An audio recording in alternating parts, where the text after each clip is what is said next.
उत्तर प्रदेश के अयोध्या में एक दिल दहलाने वाली घटना ने न सिर्फ समाज को बल्कि शासन प्रशासन को भी झकझोर कर रख दिया है। जी हाँ, आपको बता दें कि उत्तर प्रदेश में आए दिन गैंगरेप जैसी घटनाएं सामने आती रहती हैं। ऐसे में उत्तर प्रदेश के अयोध्या में, जो कि इस वक्त राजनीति के साथ साथ अध्यात्म का केंद्र बिंदु बन चुका है, वहां पर एक ऐसी घटना सामने आई है जिसने कहीं ना कहीं सरकार की कार्यशैली पर सवाल खड़े कर दिए हैं।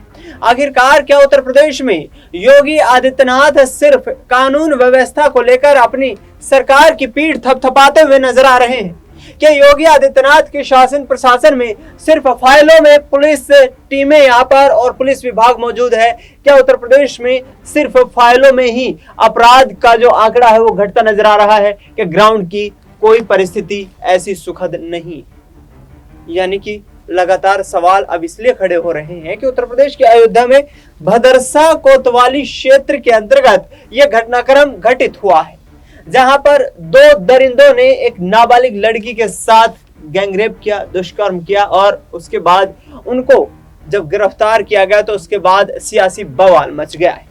आपको बता दें कि समाजवादी पार्टी के यहां पर से जुड़े हुए दोनों ये आरोपी बताए जा रहे हैं और जिस तरीके से अखिलेश यादव की तरफ से उत्तर प्रदेश शासन प्रशासन पर जो कार्यवाही करने का यहाँ पर एक जिम्मा है, उसका उदाहरण देते हुए अखिलेश यादव ने कहा है कि आरोपियों के खिलाफ पुरजोर तरीके से यहाँ पर जांच हो, उनका डीएनए टेस्ट करवाया जाए और जो सही अपराधी है उसको दंडित किया जाए, यानी कि कड़ी से कड़ी सजा दी जाए। इस बीच आपको बता दें कि उत्तर प्रदेश के अयोध्या में भदरसा कोतवाली क्षेत्र के अंतर्गत आने वाले इस इलाके में जहां पर घटना हुई है, यहाँ पर यहाँ जो आरोपी हैं राशिद और मोईद, उनकी बेकरी को भी यहाँ उत्तर प्रदेश प्रशासन के द्वारा ध्वस्त कर दिया गया है, बुलडोजर चला दिया गया है।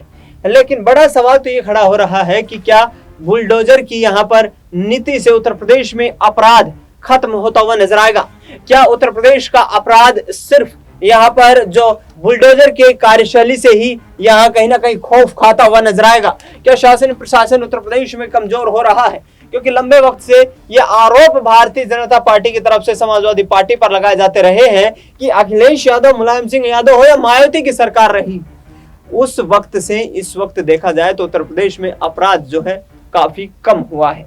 आपको बता दें कि अयोध्या गैंगरेप मामले में बीजेपी पर समाजवादी पार्टी ने करारा हमला किया है। उन्होंने कहा है कि सिर्फ बयानों में उत्तर प्रदेश की कानून व्यवस्था में सुधार दिखाई देता है, धरातल पर चीजें बहुत खराब हो चुकी हैं। इसके साथ साथ बीजेपी पर समाजवादी पार्टी यह भी आरोप लगा रही है कि वोट का ध्रुवीकरण करने की राजनीति की जा रही है, यानी कि साफ तौर पर एक दूसरे के द्वारा सियासी तीर जबरदस्त तरीके से छोड़े जा रहे हैं। उत्तर प्रदेश में जिस तरीके से यह मामला सामने आया है, उसके बाद हर किसी की जुबान पर एक ही नाम है कि आरोपियों को कड़ी से कड़ी सजा दी जाए।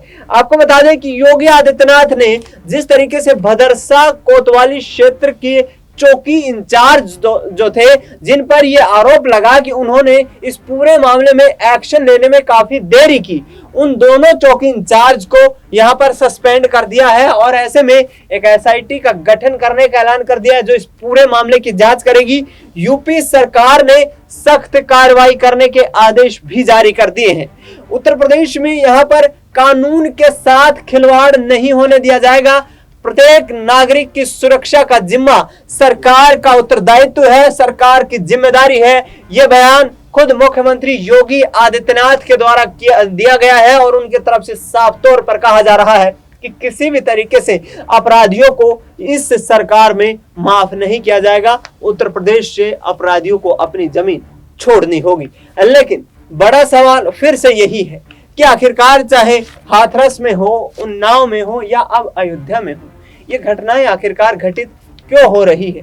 तो यहाँ पर पुलिस की निष्क्रियता को लेकर जब सवाल पूछा गया तो उत्तर प्रदेश के मुख्यमंत्री योगी आदित्यनाथ कहते हैं कि देश का सबसे अच्छा पुलिस सिस्टम जो कि क्विक रिस्पॉन्स सिस्टम है वो उत्तर प्रदेश के पास है। हालांकि ये दावे समाजवादी पार्टी के प्रमुख और वर्तमान में कन्नौज से सांसद अखिलेश यादव भी करते हुए नजर आए हैं। उन्होंने कहा है कि हमने उत्तर प्रदेश की पुलिस को सबसे तीव्र गति से एक्शन लेने वाली पुलिस बनाया था, लेकिन योगी आदित्यनाथ के कार्यकाल में पुलिस व्यवस्था बिल्कुल चरमराई हुई है।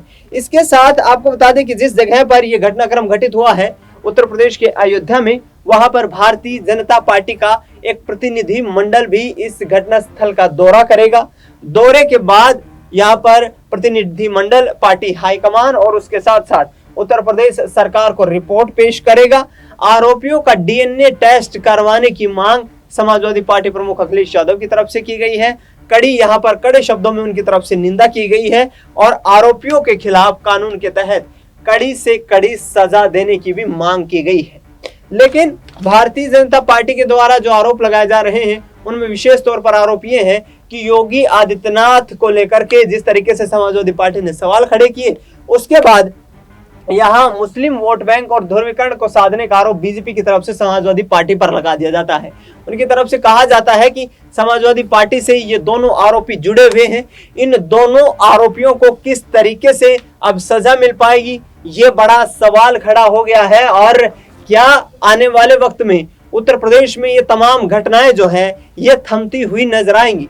क्योंकि सिर्फ चुनाव के वक्त पर ही जिस तरीके का माहौल बनता हुआ नजर आता है, क्या वो माहौल आगामी वक्त में मजबूती के साथ यहाँ पर योगी आदित्यनाथ को सपोर्ट करता हुआ नजर आएगा? आपको बता दें कि आगामी वक्त में उत्तर प्रदेश में 10 सीटों पर विधानसभा का उपचुनाव होने वाला है और ऐसे में इस उपचुनाव को लेकर के ये लगातार सवाल खड़े हो रहे हैं कि क्या वाकई में चुनावी माहौल को एक हवा देने के लिए इस तरीके की घटना को अंजाम दिया गया है। आपको बता दें दर्शकों कि लगातार यहाँ पर जो है पुलिस की टीमें जो है इस पूरे घटनाक्रम की जांच कर रही है। आरोपी राशिद और मोहित के खिलाफ कड़ी कार्रवाई करने के आदेश जो है उत्तर प्रदेश सरकार की तरफ से जारी कर दिए गए हैं। एक एसआईटी का गठन किया जाएगा जो इस पूरे मामले की जांच करेगी और पूरे मामले की जांच के साथ साथ और यहाँ उत्तर प्रदेश में अपराधियों को जमीन छोड़ने तक की बात खुद मुख्यमंत्री योगी आदित्यनाथ करते हुए नजर आ रहे हैं।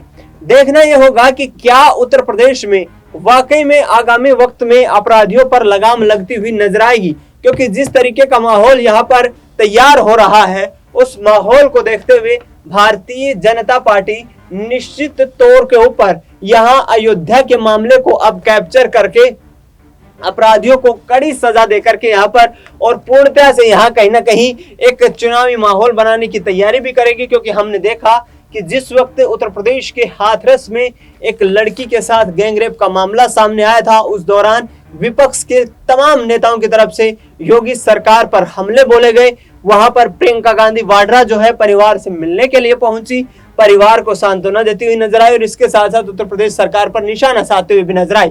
तो ऐसे में आने वाले वक्त की राजनीति को साधना ही क्या नेताओं की प्राथमिकता बन गई है?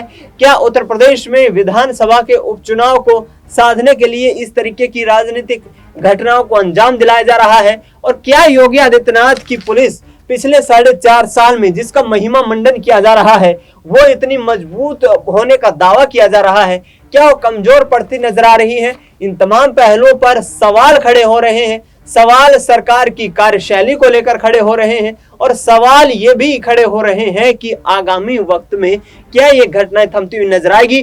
क्या अपराधियों के मन में खौफ और आमजन के मन में विश्वास पैदा हो पाएगा? क्या आने वाला वक्त उत्तर प्रदेश के नागरिकों के लिए सुखद वक्त होगा? ये बड़ा सवाल खड़ा हो गया है।